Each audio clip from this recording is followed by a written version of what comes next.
Hello guys, welcome to The Empiric. Today's first news comes from Iran, where a massive surge has been seen in their oil revenue. In March, Iran's earnings increased by $25 million per day compared to the previous month, meaning they are now earning $139 million daily. This is happening because Iranian oil tankers are still passing through the Strait of Hormuz while the supply from other Persian Gulf countries remains restricted. As a result, Iran's oil exports have now crossed the pre-war level of 2.2 million barrels per day. Also, earlier, Iranian oil was sold $10 cheaper than Brent crude, but now this discount has dropped to just $2.10, meaning Iran is now selling expensive oil. Not only this, Iran is also collecting transit fees of up to $2 million from every commercial ship crossing Hormuz. On the other hand, the U.S. government has also temporarily lifted sanctions on Iranian tankers that were at sea to control oil prices and maintain market supply. Overall, Iran's oil sales are in full swing right now. Next news is Iran has commented on U.S. peace talks in headlines, saying they have spread so much fake news to push down oil prices that the market has now become completely numb. Iran says that no one believes the U.S. anymore, and the real prices will eventually come out. They also said that the U.S. might be powerful but is not smart at all, because they played their fake news card too early, and now the market is not listening to anything they say. Next news is FBI Director Kash Patel's personal email has been hacked, and Iran-linked Handala hack team is said to be behind it. According to Reuters, hackers have made Kash Patel's personal photos and resume public on the internet, showing him smoking a cigar and in an old convertible car. The hackers also released a statement saying that Patel is now included in their list of successfully hacked victims. This leaked material contains a sample of about 300 emails dating between 2010 and 2019, including both personal and work-related conversations. A Department of Justice official has confirmed that this leaked data appears authentic, although the FBI says that all this information is old and no current government information has been leaked. Experts believe that Iran is doing all this to belittle and harass U.S. officials. Next news is Donald Trump said in his latest speech that Cuba is now his next target. During an investment forum in Miami, Trump mentioned the military successes in Iran and Venezuela and said Cuba is next, by the way. But let's pretend I didn't say that. Trump believes that the Cuban government is on the verge of collapse because its economy has completely stalled and there is a severe shortage of electricity and oil across the country. Actually, ever since the U.S. caught Maduro in Venezuela, the cheap oil supply to Cuba has stopped, which has made the situation worse. Trump also hinted that he could do a friendly takeover of Cuba or use his strong military. On the other hand, Cuba's president has confirmed that they are in talks with America to avoid war, but he made it clear that they will not change their political system. Next news is coming from Indonesia, where a ban has been placed on children under 16 using digital platforms. Indonesia has implemented this new law to protect children from 18-plus videos, cyberbullying, online scams, and internet addiction. According to this regulation, all digital platforms that could be dangerous for children will no longer allow entry to those under 16. The Indonesian government believes this is a very big and strict step for children's digital safety, which will keep them away from the bad effects of the online world. Next news is Google has rolled out its VO video model globally in Google Ads, allowing advertisers to create 10-second YouTube videos using just 3 static images. This feature will be available in Google Ads Asset Studio, and its biggest benefit is that high-quality video ads can be prepared without a large production budget. As soon as you upload images, VO will analyze them and generate a video with natural motion, perfect for YouTube Shorts and demand gen campaigns.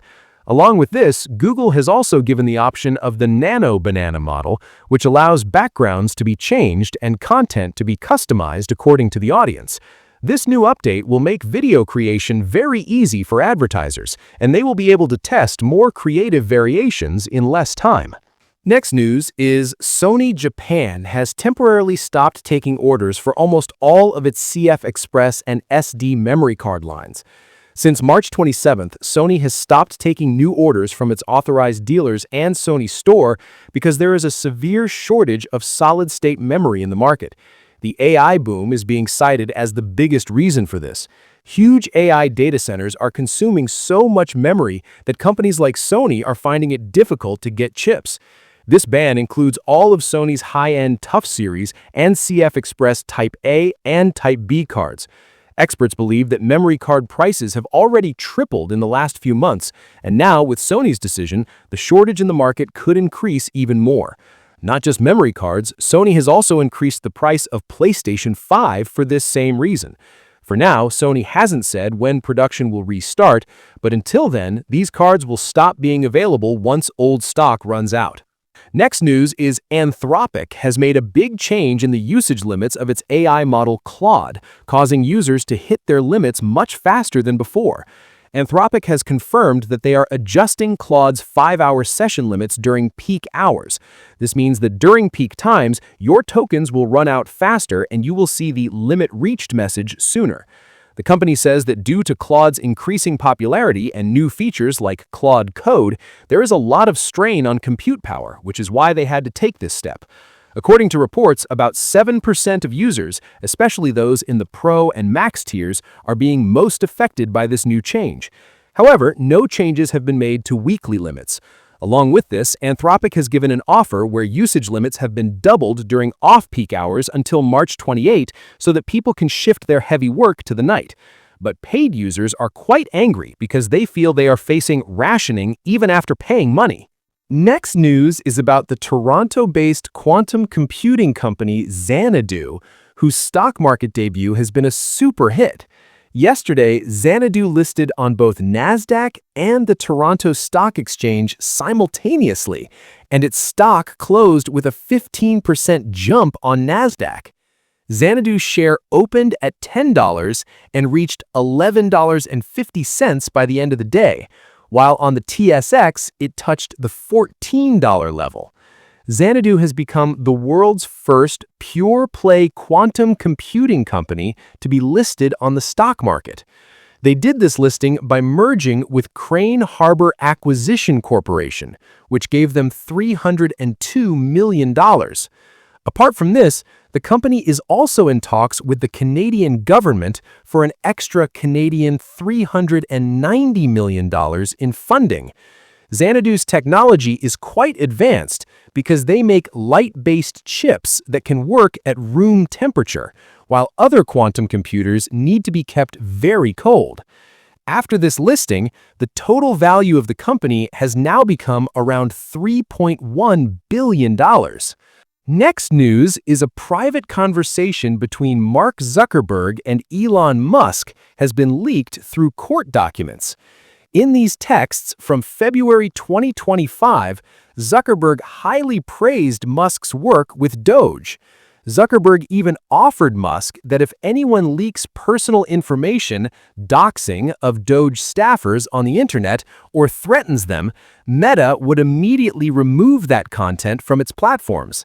This is quite surprising because there is often tension between the two. But these documents show that last year they were both ready to help each other. Zuckerberg said that he would fully support taking down any such dangerous content for the safety of the DOGE team. Next news is Google has warned that in the next 3 years, by 2029, quantum computers will break all internet encryption. With the arrival of this Q-Day, your emails, bank accounts, and Bitcoin will all be at risk. According to new research, this can happen much faster than previously thought, which is why Google has already started putting a new quantum-resistant security system in Android and Chrome to keep your data safe in the future. Next news is Taiwanese chipmaker Nanya Technology has raised $2.5 billion. Major players like SanDisk, SK Hynix's unit Solidim, Cisco, and Kioxia participated in this private placement. Nanya will use this money for its advanced chip production and to build a new factory in the Taishan district of New Taipei City to meet the growing demand for AI and next-generation technology. The special thing about this deal is that for the first time, 4 global giants have taken equity in a Taiwanese memory company together.